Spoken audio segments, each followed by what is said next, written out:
Marido me expulsou pela mise e me chamou de serva. Ele não sabia que o prédio é só meu. O salão ficou mudo antes de explodir em sussurros. O homem que eu havia chamado de marido empurrou a porta com força e apontou para mim como se eu fosse um objeto quebrado que precisava ser jogado fora. Sai da minha casa, sua serva, ele disse. E aquela frase caiu no ar como um prato quebrando. Alguém soltou um riso nervoso. Outro telefone já filmava. A Miss, elegante, com um vestido recortado que brilhava sob as luzes, sorriu com a boca. Mas os olhos estavam frios, como lâminas. Eu ouvi meu próprio nome como se viesse de longe. As costas formigaras. Eu senti o peso das pessoas ao redor, a pressão do olhar, calor humano transformado em plateia. O ar cheirava perfume caro e champanhe derramado. Meus sapatos afundaram em tapetes que, por tanto tempo, eu pensei pertencer a nós dois. Ele empurrou-me com um gesto. Um empurrão que tinha mais teatro do que força. Eu me equilibrei por dentro. Tudo tremeu. Vai. Repetiu ele, mais alto, com a mesma certeza de quem decreta a sentença. Não quero você mais aqui. As palavras serva e fora se colaram uma à outra. E eu vi na face dele a mistura de desprezo e alívio. Um homem que, naquele momento, achava que havia recuperado algum tipo de prestígio, que havia comprado aplausos ao demonstrar poder sobre a própria esposa. A Miss sorriu de canto, a audiência riu. Alguém aplaudiu, como em um espetáculo. Eu estava no centro, esvaziada. Fiz exatamente o que muitos poderiam imaginar, virei as costas e saí, sem gritar, sem implorar. Não porque me faltasse vontade, faltava espaço, e o chão lá dentro parecia menos meu a cada segundo naquela noite. Do lado de fora, a calçada me recebeu com o ar frio da madrugada e com o som incessante das notificações que vibravam no bolso do marido. Mensagens, vídeos, comentários que se transformariam, horas depois, em torrente. Se você gosta de histórias de reviravolta, curta e inscreva-se. Quando fecho os olhos, a cena volta sempre da mesma maneira, a luz forte. O rosto do marido, o vestido da Miss, e eu apertando um envelope no bolso como se fosse um amuleto. Mas antes daquela porta escancarada, existiu uma longa história menos de trabalho. Economias, noites em claro, e uma escolha que fiz antes de qualquer humilhação pública. Essa história que muitos não veem quando assistem ao clipe de 30 segundos colado a manchetes. Eu não era ninguém importante. Era apenas uma mulher que aprendeu cedo a transformar pouco em suficiente. Minha mãe costurava para vizinhos. Meu pai consertava relógios. Não houve tragédia épica, nem herança inesperada. Havia disciplina, contas pagas, sonhos empilhados como moedas. Aos 28 anos, eu fechava minha primeira obra com a mão trêmula e a determinação de quem não se acostuma com pouco. Eu comprei o prédio antes de casar. Não foi um golpe de sorte. Foi anos de pequenas vitórias. Vendi uma casa de família. Economizei desde um emprego de dia e outro de noite. Renegociei dívidas. Recusei férias. Fiz caber mais do que deveria caber em meu salário. Era um prédio modesto, 3 andares, com fachadas que precisavam de tinta, mas com comércios no térreo que poderiam pagar as contas. Comprei com meu nome. Sim, ou melhor, com o nome de uma empresa que eu abri porque me parecia mais seguro. Lembrar dessa escolha me trazia orgulho e também um receio em um casamento. O silêncio pode ser um contrato tácito. Preferi me resguardar. Quando entregaram as chaves, eu chorei sozinha na escadaria. Não contei a ninguém. Guardei os contratos num envelope lacrado e o deixei em uma caixa de metal, escondida num fundo falso dentro do escritório do prédio. Era minha segurança. Minha independência. E, naqueles primeiros meses, cheguei a sonhar que eu e ele trabalharíamos juntos. Eu dizia isso para acalmar meu próprio coração. Ele até elogiava a fachada nova e a vitrine montada, mas nunca quis saber das planilhas. Preferia falar de festas, carros e viagens. No começo, era diferente. Ele sabia de muita coisa menos, sabia de minha rotina, das minhas contas, de amigos, das minhas inseguranças. Quando nos conhecemos, falou de viajar pelo mundo, de elevar nosso nome social. Eu acreditei, casei. Com o casar, a dinâmica mudou. Ele começou a delegar pequenas tarefas a mim, não porque eu fosse incompetente, mas porque gostava de mostrar que tinha comando. Cuida disso. Querida, dizia, como se a vida fosse um teatro e eu sua atriz secundária. Os sinais vieram aos poucos. Pequenas tiradas diante de amigos. Minha mulher cuida da casa, dito com orgulho. Comentários sobre como seria bom ter alguém mais apresentável em eventos. Quando a mim surgiu na cena menos uma mulher de sorriso impecável, cabelo sempre em movimento, com títulos e patrocinadores, ela parecia o espelho do que ele queria ser visto ao lado. Ele se aproximou dela como quem escolhe um acessório. Eu vi no primeiro encontro entre eles o mesmo brilho nos olhos que dedicara a minhas vitórias. Mas com uma diferença. Era brilho que não olhava para mim. Naquele jantar em que ele me expulsou, tudo foi anunciado com elegância brutal. A Miss havia sido convidada como atração. Meu marido parecia mais interessado em provocar do que em conversar. Era óbvio que havia preparo, olhares, piadas, uma performance coletiva. Quando ele me chamou de serva, não foi apenas uma agressão. Foi uma declaração pública de que, na percepção dele, eu não passava de alguém que servia ao seu conforto. Como se eu fosse menos humana. Como se minha história não existisse.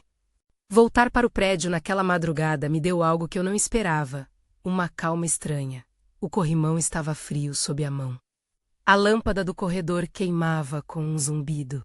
As persianas das lojas se fechavam, e donos de pequenos negócios me cumprimentavam com a cabeça, com aquela mistura de pena e surpresa. A porta da minha sala estava trancada. A caixa de metal onde mantinha os papéis estava ali, no fundo do armário, envolta num pano. A escritura registrada, o contrato de compra, os recibos de pagamento, tudo estava ali, silencioso, sem heroísmo, apenas verdadeiros. Lembro de quando negociei com o antigo dono. Ele me olhou com desdém, como se eu fosse uma jovem tola que nem sabia o que fazia. Eu sorri, negociei os valores. Paguei com cheques e transferências que haviam demorado meses para serem compensados. Cada recibo tinha uma data. Cada assinatura tinha caneta azul. O cartório onde foi registrado era a mesma instituição que fica numa rua de pedras, com uma placa descascada. Eu poderia listar os nomes, os números, as páginas, mas o que importa é que existia registro público. Não era algo que pudesse ser apagado por palavras em um salão.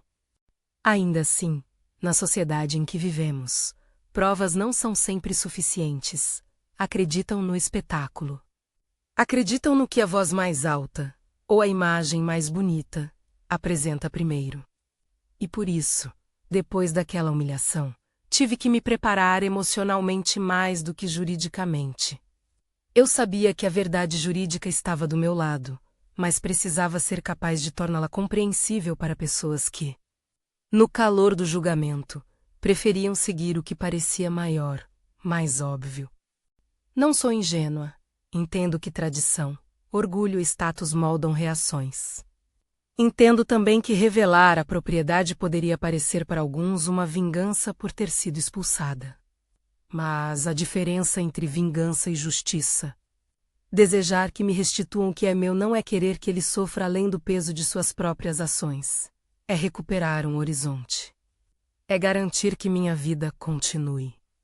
Os dias após a expulsão foram uma mistura de turbulência pública e disciplina privada. Vídeos começaram a rodar. Comentários ácidos pipocavam como fogo em palha seca. Minha família recebeu mensagens menos, alguns em tom de luto, outros em insulto. Minha mãe chorou em silêncio, dizendo: eles sempre vão me perguntar como isso foi possível. Eu a abracei. Por um instante, me senti mais velha que os meus anos. Fiquei na casa de uma amiga por algumas semanas. Dormia pouco. Reescrevia planilhas de controle de aluguel, conferia extratos bancários, pegava ligações de inquilinos preocupados. Algumas lojas do térreo ligaram para saber se eu iria manter o aluguel, se algo mudaria. Eu disse que ficariam, que o prédio continuaria ali para quem dependia dele. A primeira compaixão que me permiti, e que era necessária para minha sanidade, foi proteger aqueles que não tinham culpa. Recusei reajustes, renegociei pagamentos de quem precisava. O prédio não era só um ativo, era a vida de muita gente. E naquele pequeno círculo de quem sabia, havia um homem chamado Eduardo. Não era advogado de celebridades, apenas um contador de bairro, com cabelos ralos e uma fala direta. Conhecemo-nos porque ele cuidava da contabilidade de uma das lojas. Quando contei o que havia acontecido, ele me olhou com a mesma serenidade com que contabilizava notas fiscais. Você tem tudo, disse ele. Escritura, recibos, contrato social. Está registrado em nome da empresa. Isso pesa. Ele sempre achou que eu não entendia nada, menos respondi, com a voz fina. Pessoas como ele gostam de decretar o que é verdade. Não confunda barulho com prova. Com Eduardo, marquei encontros, revisamos documentos, organizamos cópias, numeramos páginas. Fazíamos listas de testemunhas, o antigo dono que me vendeu, o funcionário do cartório que lembrava das nossas idas. Os inquilinos que sempre me pagaram em dia, nada milagroso, apenas organização. Meus movimentos eram práticos. Minhas noites, longas. A cada revisão, recordava as pequenas fraudes de linguagem que o marido usava para me diminuir. Você é emocional demais. Isso não é para você. Deixe para as mulheres. Eram palavras que encaixavam como luvas num estereótipo antigo. E eu sabia que enfrentá-las exigiria mais do que provas. Exigiria coragem cívica. A verdade pode ser lenta. A dignidade também. Mas eu estava disposta a ambas. Porém, antes de qualquer enfrentamento público, havia que pensar na estratégia. Não por manipular, mas por clareza. Se eu aparecesse na porta do salão e jogasse um papel no chão, as imagens seriam recortadas. E a narrativa poderia perder o contexto. Se eu agisse de maneira descontrolada, alimentaria o espetáculo que eu queria desfazer. Precisava de um momento onde a veracidade dos documentos fosse inquestionável e onde houvesse quem pudesse validá-los. Precisava de testemunhas. Precisava também de mim, inteira e calma, para mostrar que não buscava humilhar, mas reparar. Enquanto planejava, cuidei do prédio como quem cuida de algo vivo. Fui ao térreo, conversei com Dona Marlene, a senhora que vendia pães desde que eu me lembrava. Ela me ofereceu um cafezinho e, com olhos úmidos, disse: "Nunca imaginei que uma moça como você." Eu segurei sua mão e respondi: "Eu sou a mesma que sempre fui, Dona Marlene. Às vezes ser visto tem menos a ver com riqueza e mais com atenção." Eu estava atenta. Também houve uma noite em que a Miss apareceu por ali. Não a vi primeiro. Ela entrou no prédio com passos calculados, olhos procurando um ângulo para a foto. Esperava hostilidade. Eu, porém, estava num corredor consertando uma lâmpada que piscava. Quando ela me viu, congelou. Havia um tom de confronto, de expectativa. Em vez de levantar o tom, ofereci uma solução simples. Convidei-a para sentar no pequeno escritório. Ofereci água. Ela aceitou, ou fingiu aceitar. "Não vim causar problema menos", disse ela, com voz que tentava soar conciliatória. "Nem eu", respondi. "Só vim consertar o que está pendente." Por 5 minutos, houve silêncio. Então, de maneira inesperada, ela falou sobre a ansiedade e sobre a pressão de ser sempre a imagem perfeita. Havia, por baixo do brilho, uma pessoa cansada. Não me tornei amiga dela. Também não levantei dedos acusatórios, apenas ouvi. Foi um ato mínimo de compaixão, mas que me ancorou. Esse pequeno gesto não mudou a tempestade externa, mas me lembrou de quem eu era quando ninguém filmava.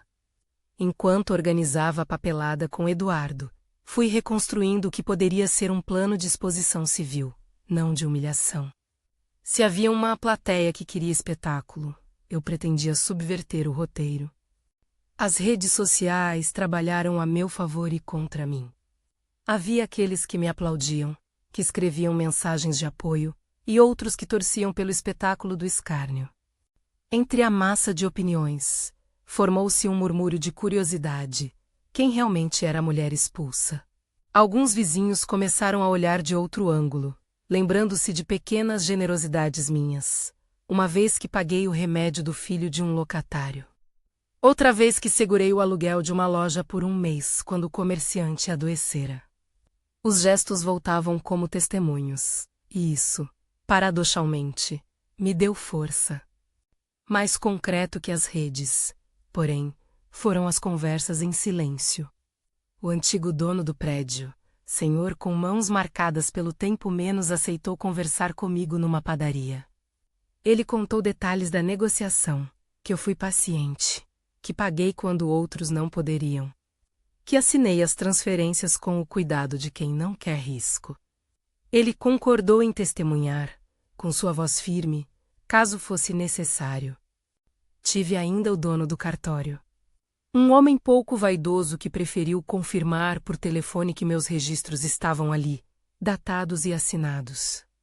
Nada de intrigas, só confirmações. Com esses elementos, fui montando um qualquer que teria de ser visto por pessoas comuns para ser desfeito. A decisão sobre o local do confronto foi uma discussão que se alongou por dias entre eu, Eduardo e alguns inquilinos, um encontro no prédio, uma assembleia de condomínio, um boletim de ocorrência. Cada opção tinha suas chances e riscos.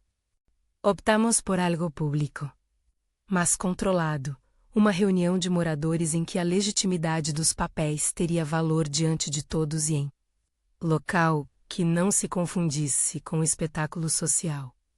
Enquanto isso, me seguiam a agenda do riso fácil. Ele era terapeuta de aplausos. Elogiado por muitos por ter tomado uma atitude corajosa. Mas houve sinais de rachadura. Ao tentar reforçar sua versão, cometeu deslizes em entrevistas. Repetiu datas. Mostrou contradições. Em uma live, uma amiga dele foi pega mentindo sobre histórias passadas. Pequenos sinais de instabilidade apareceram. Não que eu desejasse que algo ruim lhe acontecesse, mas que a verdade humana fosse, por si só, humana menos e, portanto, falível. Eu, por minha vez, fui lapidando minha presença pública. Não para brigar, mas para ser clara.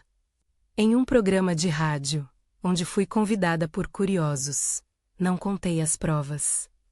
Apenas disse: há coisas que não são o que parecem. Prefiro que as palavras venham com documentos. Alguns riram, outros aplaudiram. A narrativa mudou de esposa expulsa para mulher que exige prova. Aquilo importou. Nas noites mais frias, quando a cidade parecia uma panela de vidro, eu abria a caixa metálica e tocava os papéis. Sentia a textura das páginas, a tinta das assinaturas.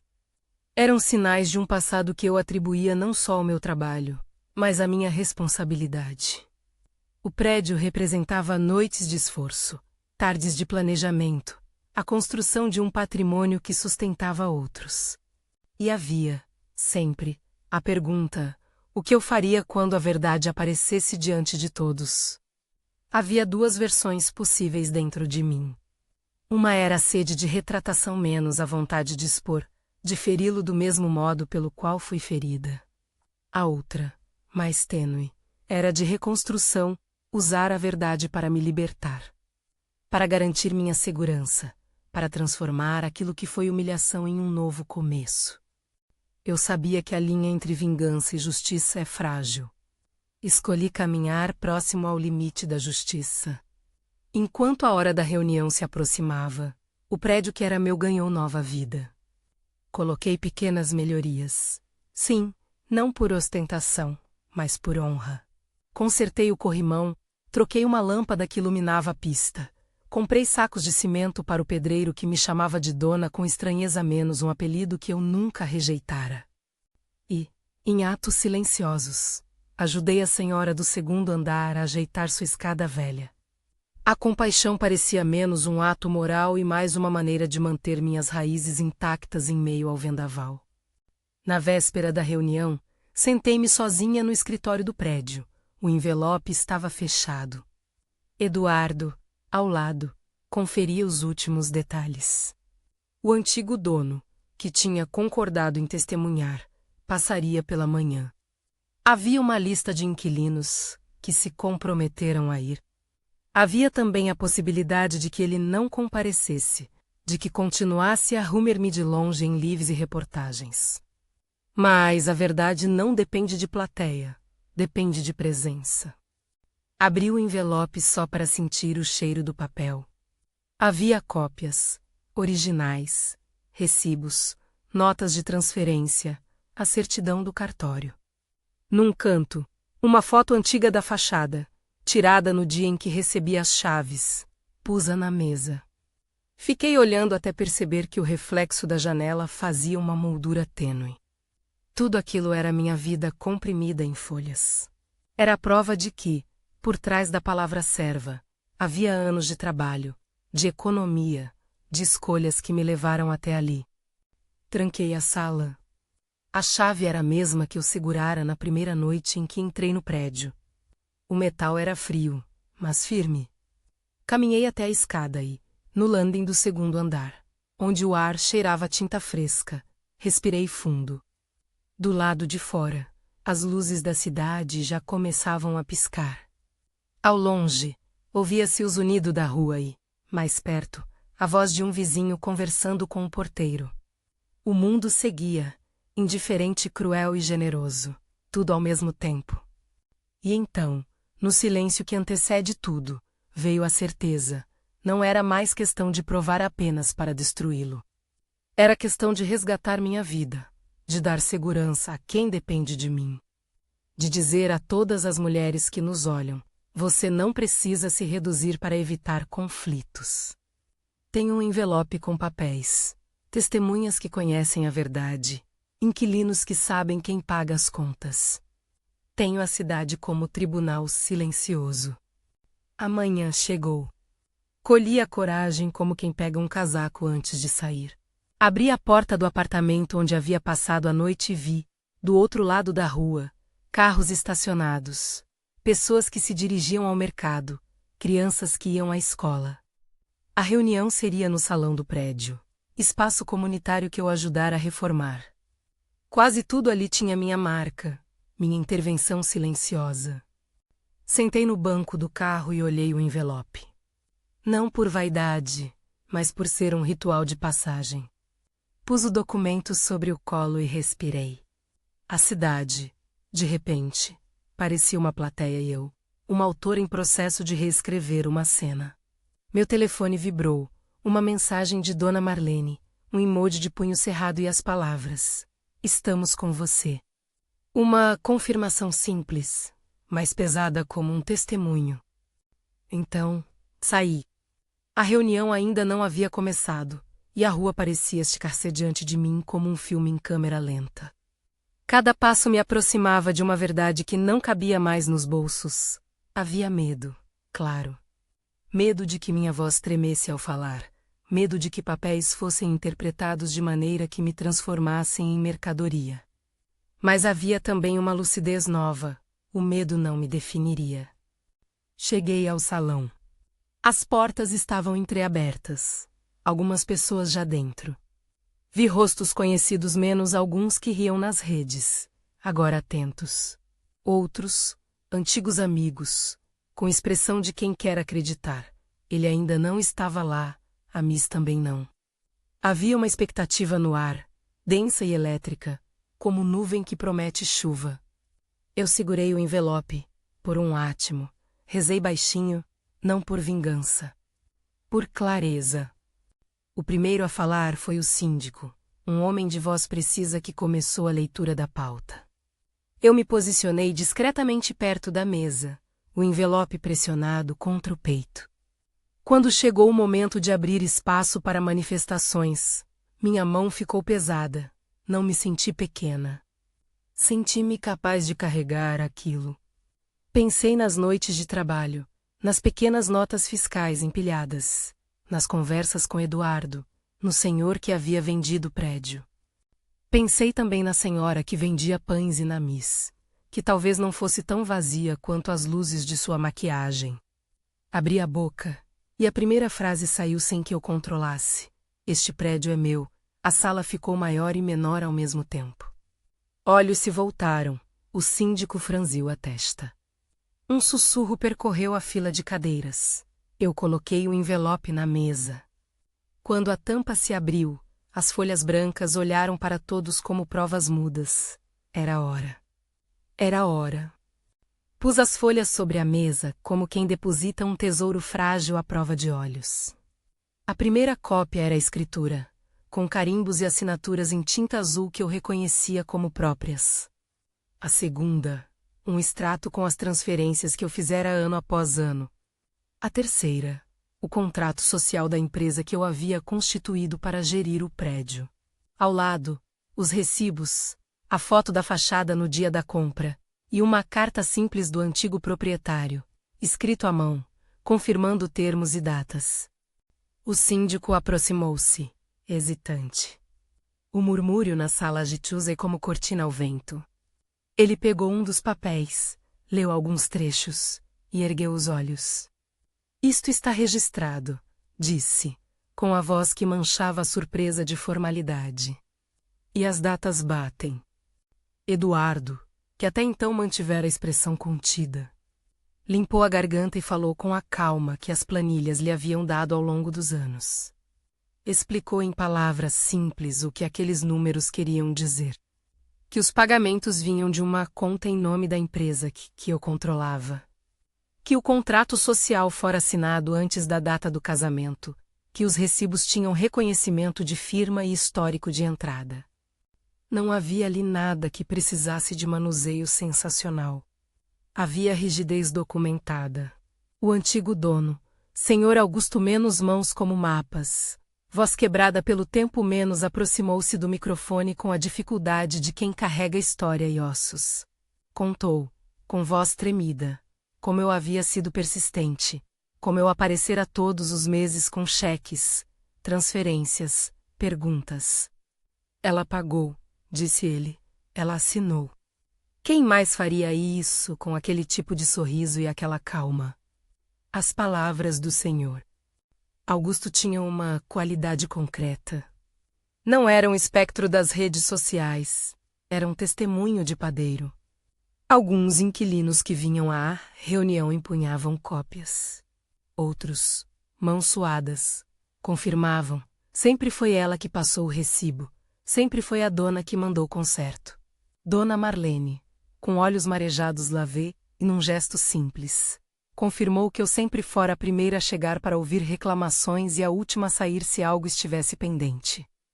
O salão parecia, aos poucos, encolher até que tudo coubesse numa peça menor, a verdade e seus detalhes. Ele entrou no salão quase no fim daqueles depoimentos, com um riso que soava forçado.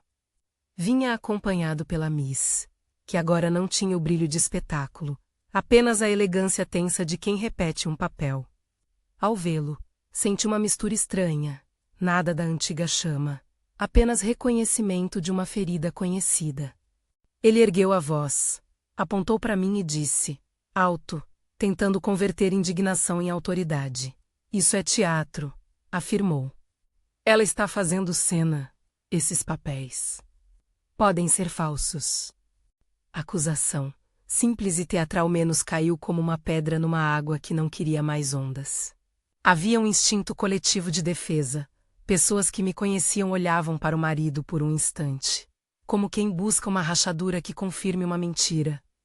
Eu poderia ter respondido com o mesmo tom. Você não sabe de nada. Olhe para as datas. Poderia ter dito: eu paguei por anos enquanto você gastava em viagens.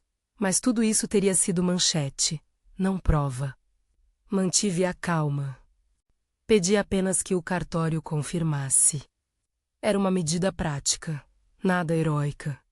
Apenas a vontade de que a instituição que arquiva a cidade dissesse, com sua linguagem burocrática, o que era verdadeiro. O síndico fez a ligação e, do outro lado, uma voz grave confirmou e o registro estava lá, com carimbo e número. Em seguida, o nome do antigo dono repetiu as datas e os pagamentos. Em poucos minutos, duas instituições fora do meu círculo, o cartório e o senhor que me vendeu, validaram o que eu já sabia. A sala mudou de temperatura. O marido, vendo as confirmações, atacou de novo, com bravatas. Isso é trapaça. Ela fez uma sociedade por fora. A Miss virou-se para mim com uma expressão que misturava raiva e confusão. Em vez de responder agressivamente, contei a história breve e limpa. Comprei o prédio anos antes, com economias e sacrifício. Registrei em nome de uma empresa por segurança. Mantive os papéis porque sabia que, numa relação desigual, era importante ter um porto seguro. Falei sem excesso de emoção, com palavras que queriam mais clareza que vingança. A indignação dele virou desconcerto. Quando tentou rebater com ironia. Um dos inquilinos, um homem simples que vendia chaves na esquina menos, apontou: e quem passou o recibo do conserto da minha porta? Quem pagou a lona do telhado no ano passado? Quem me deu os meses sem cobrar quando fiquei doente? Foi ela. Palavras assim não eram provas escritas, mas ecoavam como testemunhas vivas. Houve um silêncio que não era mais só sala de reunião. Era cidade. Pessoas que minutos antes haviam filmado do lado de fora agora se calaram. Não por medo, mas por perceberem que assistiam a uma mudança de cena. Ele tentou, então, apelar para o sentimento. Nós somos um casal, disse. Com voz de quem pedira aplauso cedo demais e agora queria que a plateia voltasse a vê-lo como protagonista. Isso é assunto nosso, pareceu-me, por um segundo, que ele acreditava nisso, ou fingia acreditar. Eu respondi com algo que vinha dos ossos.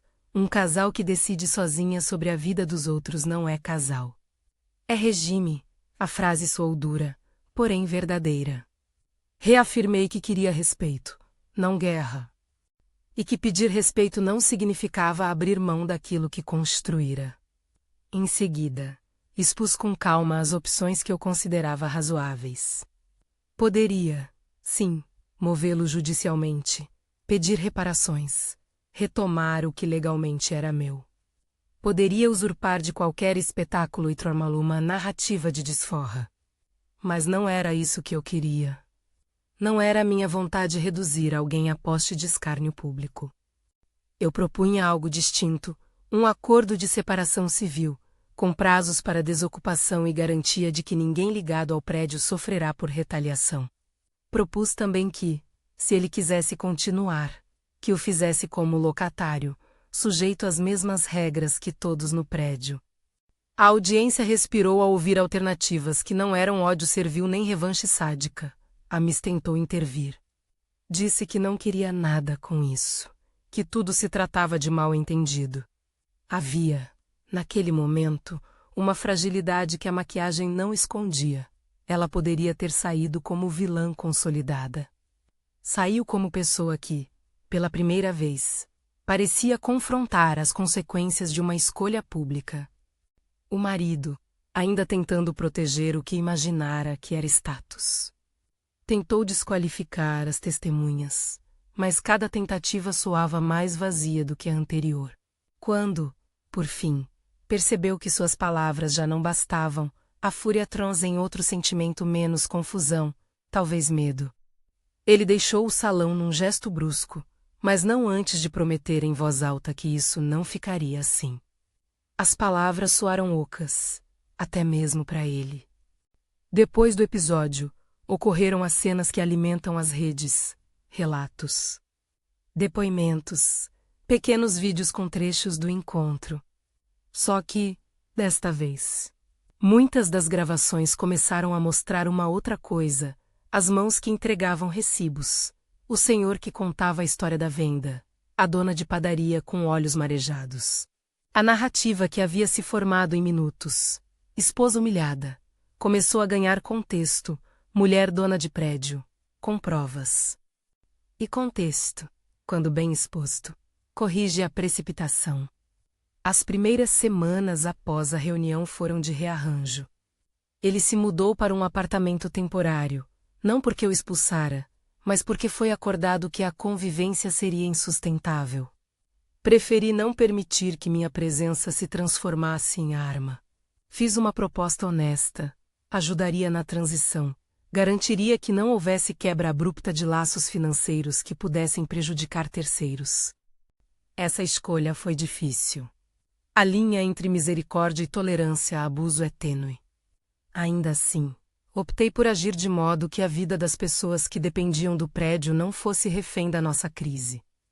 Com o tempo, o que fiz com o prédio mudou a narrativa. Ao invés de dar vazão a um ódio que nada produziria, decidi focar em algo que faria sentido para mim e para quem vivia ali. Começamos por não aumentar o aluguel de ninguém. Mantivemos as condições para os pequenos comerciantes que já dependiam daquele endereço. Em seguida, planejei melhorias práticas. Uma oficina coletiva no porão para costureiras. Um salão no segundo andar para cursos de empreendedorismo.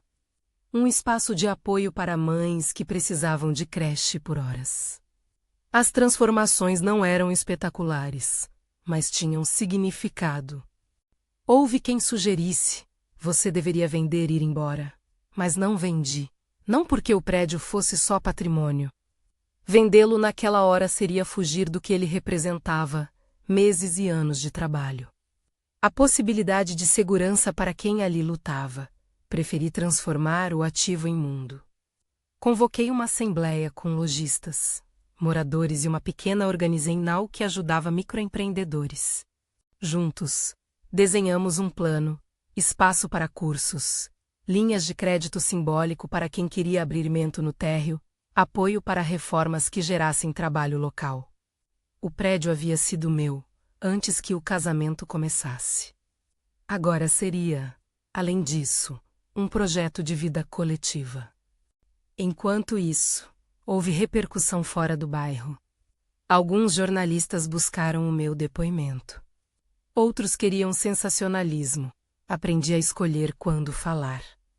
Em uma coletiva, contei apenas o essencial: a compra, o registro, a decisão de transformar. Não era para calar quem tinha perguntas, mas para não alimentar uma máquina que se alimenta de dor. Ao fim daquela entrevista, uma repórter jovem me perguntou, quase sussurrando: você não sente vontade de se vingar? Sorri, pensativa. A vingança exige que o tempo da sua vida seja gasto em destruir alguém. Respondi: prefiro gastar o meu tempo construindo. Quando olhei para trás, meses depois, havia sinais materiais do novo projeto, uma fachada repintada com o nome do bairro. Placas com contatos de microcrédito, um mural que contava a história dos vendedores do térreo. Havia também sinais menos tangíveis. Os mesmos inquilinos que me olhavam com dúvida agora vinham me contar ideias, trazer projetos, pedir ajuda para registrar documentos. Um sapateiro que tinha uma banca no canto vinha me cumprimentar com uma expressão que misturava humor e carinho. Dona.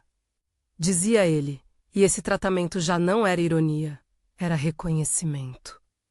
A Miss, por sua vez, desapareceu por um tempo. Houve quem dissesse que ela mudou de cidade, outros que preferiu evitar polêmicas.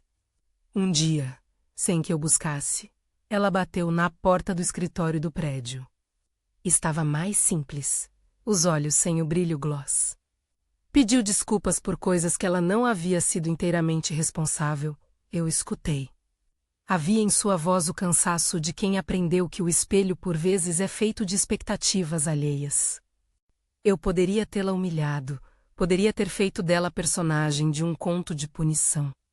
Em vez disso, Ofereci-lhe um trabalho temporário de organização de eventos comunitários, não por pena, mas por entender que reabilitar públicas figuras também era um gesto de humanidade. Ela aceitou, com ressalvas. Foi um ato prático de compaixão que muitos acharam estranho, outros chamaram de estrategista. Para mim, foi apenas coerência. Não queria transformar a minha vitória em espetáculo de caça. Queria que ela servisse, se é que o termo cabe aqui, para algo melhor. Houve quem interpretasse essa atitude como fraqueza, outros como grandeza. Nem todos entenderam, e está tudo bem. Eu não esperava ser unanimidade. Esperava, apenas, ser fiel a uma escolha. A família dele sofreu as consequências mais previsíveis. Comentários na rua. Convidados que retiraram convites. Uma reputação que, uma vez exposta, muda. Ele tentou reconstruir alguma versão de si em consultórios e cursos. Por vezes, as pessoas nos escolhem porque precisam de cura, e não de prova. Não desejo o mal de ninguém, apenas a consequência de suas ações diante do coletivo. Assim como não desejei queimar o que me ferira, também não quis ser tragédia ambulante para outros. E ainda assim, confesso, houve momentos de raiva silenciosa ao ouvir conversas que transformavam minha figura em rótulo. Mas os atos de construção apagavam, pouco a pouco, a necessidade do revide. Algumas semanas depois de tudo, numa manhã de sol raso, cheguei ao prédio e encontrei uma fila para um curso que a Organenvenamen montara. Mulheres com olhares resolutos, homens com mãos calejadas, jovens com cadernos em punho. Sentei no degrau e olhei para a fachada, onde letras requintentadas convergiam em algo simples: espaço de trabalho e vida menos praça dos artesãos. Um menino que trazia uma prancha de madeira para uma oficina me olhou e disse: "Você fez isso acontecer." Não respondi com arrogância. Respondi com a paciência que dá de presente o próprio tempo. Fizemos. Houve ainda episódios de tensão. Ele aparecia por vezes em lives, lançando palavras que tentavam me rebaixar, pedir explicações, insinuar traição administrativa. Algumas dessas transmissões ganharam audiência. Mas o que eu construí fora dos holofotes, relações, empregos, compromisso com espaço, se tornava uma narrativa paralela de solidez. A imprensa que antes salivava por drama agora vinha ouvir depoimentos de pessoas que haviam sido ajudadas. A cidade, que muitas vezes prefere o espetáculo à substância, mostrou que pode escolher de modo diverso, aplaudir quem atua. No plano pessoal, as relações que mais me sustentaram foram discretas. Um telefonema da minha mãe, uma visita de Dona Marlene com um bolo simples. Eduardo que, entre cálculos, me lembrava de comer. Reconstruir a vida não foi um salto dramático. Foi uma série de escolhas pequenas e persistentes, de recusar a vitimização. Uma das decisões mais difíceis foi lidar com o que sentir por ele. A pessoa que me empurrou na frente da cidade já não me parecia a mesma que conhecera menos, ou talvez eu já não fosse a mesma. Havia uma espécie de distância definitiva, um limite que nem um pedido de desculpas poderia apagar. Quando ele finalmente tocou no telefone pedindo para conversar, aceitei uma conversa, mas com regras, sem plateia, sem gravação, apenas palavras. Ele falou confuso, pediu desculpas de um modo que mais parecia desculpa a si mesmo.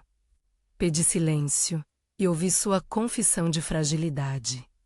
Não permiti que a conversa reabrisse feridas para alimentar a curiosidade alheia. Disse o que tinha a dizer, que aprendi a cuidar de mim, que o prédio era meu. Que ele tinha espaço para se reerguer, mas não ao meu custo. A conversa terminou sem fogos, sem espetáculo. Meses depois, abri oficialmente o espaço à comunidade com uma pequena cerimônia, menos nada de placas douradas. Apenas chaves entregues a quem trabalharia ali.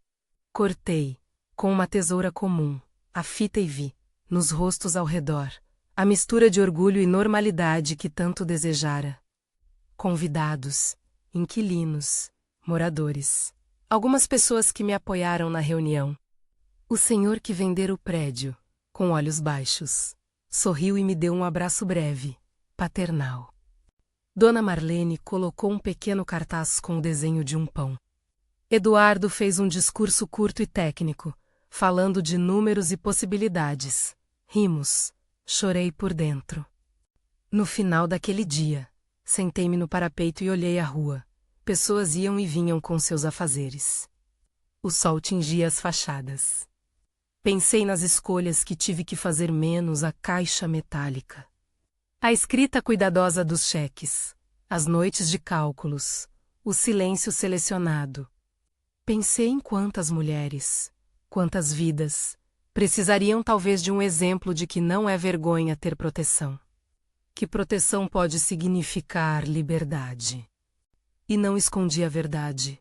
O prédio era, legalmente e moralmente, meu. Diga-se, era mais do que um título de papel.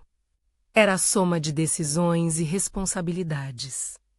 A cidade voou-me não tanto uma vitória pessoal, mas um lugar onde minha história poderia ser um instrumento de outros. A frase que ecoava no começo, ele me expulsou, me chamou de serva, não desapareceu. Ficou registrada, como registro de dor e de prova. Mas a dor não virou roteiro final. Ainda havia dias em que eu hesitava. Às vezes me pegava olhando fotos antigas com leve melancolia pelos sonhos que havíamos tido, mas a saudade é um animal que se domestica com atenção. Eu aprendi a olhar para a vida como quem organiza uma agenda, página por página, escolhendo o que mantém e o que aparava. Passei a dar pequenas palestras sobre organização financeira para mulheres do bairro, sempre reforçando que ter documentos e planejamento não é frieza, é cuidado próprio. Em uma dessas reuniões, uma jovem me perguntou, de olhos brilhando, você não teve medo de mostrar os papéis, de virar alvo? Respondi com o que havia aprendido, medo se enfrenta com planejamento. E a coragem não é a ausência de medo. É a decisão de quem caminha mesmo com ele. Ela anotou e sorriu. Há quem diga que o mundo é duro demais para esse tipo de idealismo. Eu prefiro acreditar que é apenas o mundo sendo humano. O marido reapareceu em alguns momentos da minha história pública. Tentou recuperar um lugar nos noticiários com novas narrativas, mas a cidade tem memória e critério. Vidas, uma vez expostas, reorganizam-se. Para ele, o processo foi de reconstrução pessoal, e não de punição pública. Não sou juiz do destino alheio. Apenas constatei que as ações têm repercussões. Para mim, houve restituição e decisão, manter meu espaço, abrir para outros, não alimentar o ódio. Hoje, quando atravesso o salão que um dia foi palco da minha humilhação, vejo crianças correndo, empreendedores conversando, costureiras dobrando tecidos. O prédio, que já foi segredo guardado em caixa metálica, tornou-se público e útil. Alguém colocou uma plaquinha discreta na entrada, lugar de trabalho, lugar de vida, a frase me faz suspirar. E, por fim, faço uma escolha que talvez seja a mais difícil e a mais libertadora. Escolho não transformar minha história em arma. Prefiro que ela seja mapa. Sei que haverá quem espere da minha boca fogos de retaliação, que ache que a justiça exige vitupérios. A verdade é mais simples, exercer o meu direito. Cuidar das pessoas que dependem daquele espaço e manter a dignidade é, para mim, a maior resposta que poderia dar. Eu não quis apagar a humilhação, não seria honesto. Quis, sim, ressignificá-la. Mostrei que ser subestimada não anula sua capacidade. Que a palavra serva dita por alguém arrogante não define quem você é. Seus atos, sim, o fazem. E há poder em provas, mas há mais poder ainda em transformar provas em instrumentos de vida. A história termina menos se é que histórias terminam menos com algo que não é um espetáculo, um almoço comunitário no térreo. Jovens aprendendo a costurar, Dona Marlene vendendo pão com um sorriso próximo ao que eu vi quando comprei o prédio. E eu, sentada num canto, observo. Não há música triunfante, apenas conversa, cigarro sendo apagado. Risada de quem não espera o aplauso alheio para saber que fez a coisa certa. Se você leu até aqui, talvez conheça alguém que já foi subestimado, que já foi chamado por um nome que diminui. Compartilhe essa história com essa pessoa. Conte para ela, guarde os papéis, mantenha calma, transforme a dor em algo que possa proteger você e aos outros. Eu não prometo que será fácil, prometo que é possível. Se esta história te tocou, deixe nos comentários uma palavra sua. Já aconteceu algo parecido com você? Como reagiu? Sua experiência pode ser luz para outra pessoa. Obrigado por estar comigo até aqui.